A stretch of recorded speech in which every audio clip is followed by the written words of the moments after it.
Compañeros y compañeras, somos estudiantes de la Universidad Regional Autónoma de los Andes, de tercer semestre de la Facultad de Medicina. Vamos a hablar sobre la fisiología del amor. Los integrantes son Sabrina Vaca, Jocelyn Ortiz, Mónica Rodríguez y Alejandra Tapia.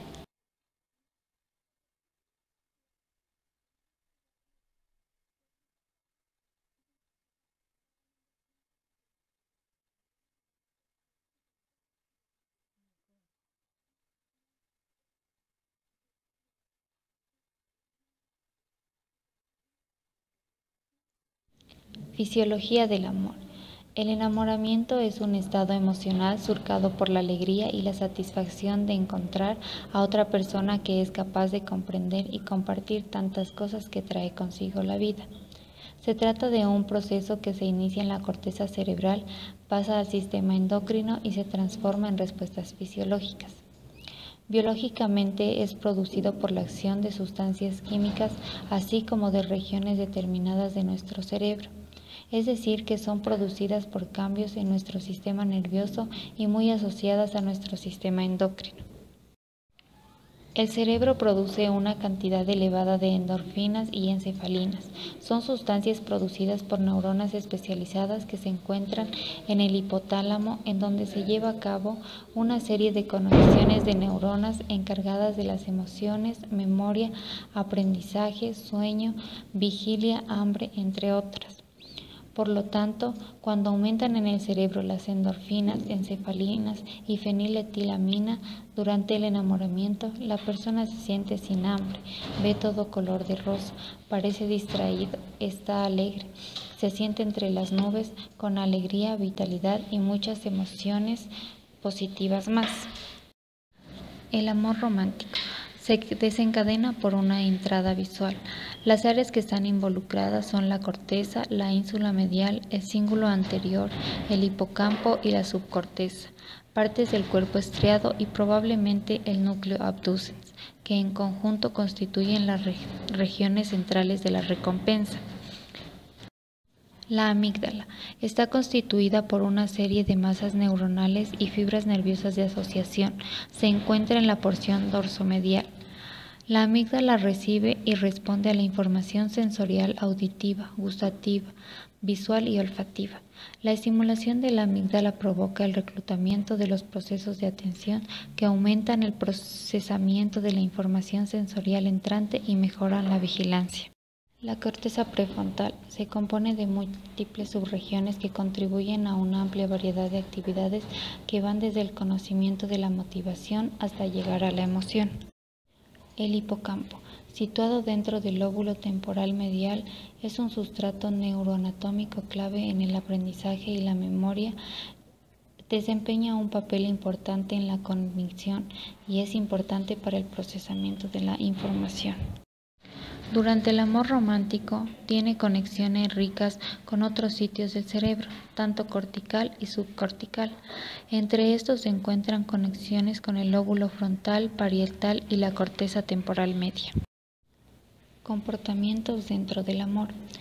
Encontramos la motivación, que es un conjunto de procesos mediante los cuales los organismos regulan la probabilidad, la proximidad y la disponibilidad de los estímulos. La conducta motivada surge como consecuencia de la actividad colectiva de una red de regiones interconectadas que actúan para indicar la importancia de los estímulos, asignar valor motivacional y seleccionar la acción apropiada. La recompensa y el placer. El mecanismo mediador biológico motivado por los acontecimientos comúnmente asociados con el placer se llama recompensa. Por lo general está gobernado el comportamiento normal a través de experiencias placenteras. El placer se describe como un estado o sentimiento de felicidad o satisfacción que resulta de una experiencia que se disfruta. Es un fenómeno subjetivo, es decir, la calidad subjetiva. El estrés. El amor, por ejemplo, cuando los síntomas que experimentan, tales como sudoración, aceleración del latido cardíaco, aumento del peristaltismo intestinal e incluso diarrea, puede ser una experiencia estresante. Sin embargo, los factores estresantes pueden desencadenar una búsqueda del placer, la proximidad y la cercanía, es decir, conductas de apego, promoviendo así el equilibrio de alteración fisiológica y psicológica. El aislamiento forzado, la ansiedad, el miedo y otras formas de estrés están asociadas con aumento de los niveles de hormonas del estrés como el cortisol, es decir, mejorando el eje hipotalámico pituitario adrenal. Tales condiciones o experiencias normalmente tienden a favorecer las interacciones sociales. El estrés excesivo podría poner en peligro la salud y la supervivencia. Por ejemplo, un intenso dolor puede conducir a la depresión o la ruptura de las relaciones sociales. Etapas fisiológicas del amor. Enamorarse da la incertidumbre inicial, permite que niveles de cortisol aumenten. La primera etapa, la lujuria. Una hormona importante que muestra los cambios bajo el amor es la testosterona, ya que sus concentraciones varían en direcciones opuestas en los dos sexos. Los hombres en el amor tienen la disminución de los niveles de testosterona. Las mujeres en la misma condición producir más testosterona. A veces se cree que la testosterona es específicamente masculina, la cual es un error, pues esta sustancia desempeña un rol igualmente importante en el deseo sexual de las mujeres. Segunda etapa, atracción.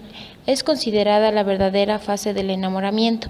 Es aquel momento en el que perdemos el apetito, nos desvelamos, contamos las horas y creemos que no podemos seguir viviendo sin ver a la persona amada. Justo entonces aparece en el juego un grupo de neurotransmisores llamados monoamina. Es un grupo de neurotransmisores del sistema nervioso. La disminución de la serotonina en etapas tempranas del amor romántico a niveles que son comunes en pacientes con trastornos obsesivo-compulsivos.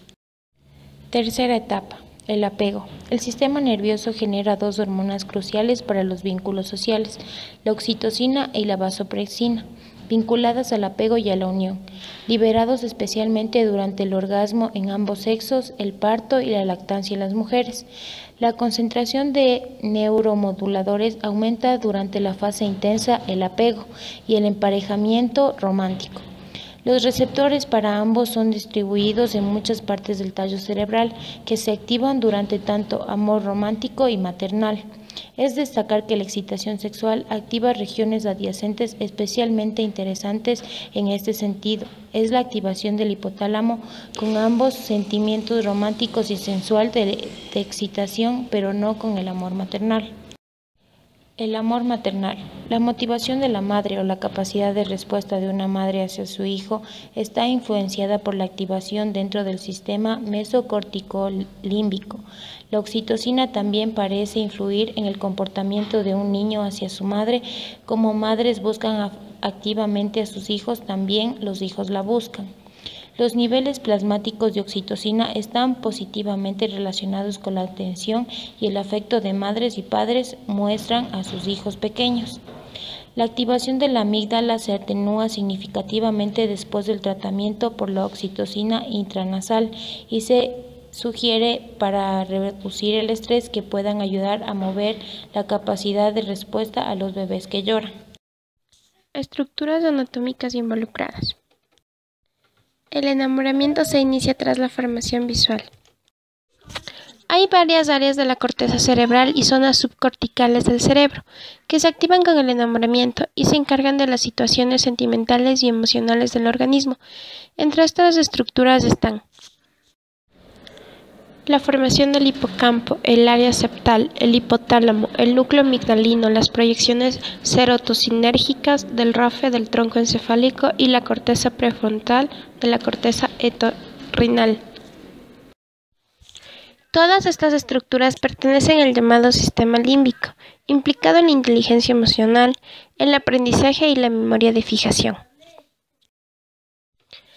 Estas estructuras que se activan en el enamoramiento están muy conectadas con ciertas partes del lóbulo, de las porciones posteriores de los lóbulos parietales y de la parte anterior e interna del lóbulo. A continuación les voy a explicar cada una de ellas. El lóbulo. Aquí se acomoda nuestra conducta, planifican nuestras tareas, nos permiten mantener bloqueadas ciertas tendencias violentas que comparan una información nueva. El frontal. Este va a actuar con la memoria de experiencias y precedentes. Las porciones posteriores de los lóbulos parietales y temporales son áreas asociativas de enjuiciamiento, pensamiento y de funciones cognitivas o intelectuales, mientras que en la parte anterior o interna del lóbulo temporal hay un abultamiento llamado amígdala vinculada a la memoria y el miedo. Fisiología del amor. El amor es una motivación fisiológica generada por diversas estructuras cerebrales que pueden ser activadas o inactivadas en función de la duración de la relación amorosa, como la corteza cingulada, región media de la ínsula, la corteza retroespinal derecha, que se activa con la asociación con chocolate y varias áreas neocórtex parietal, frontal, inferior y temporal medial.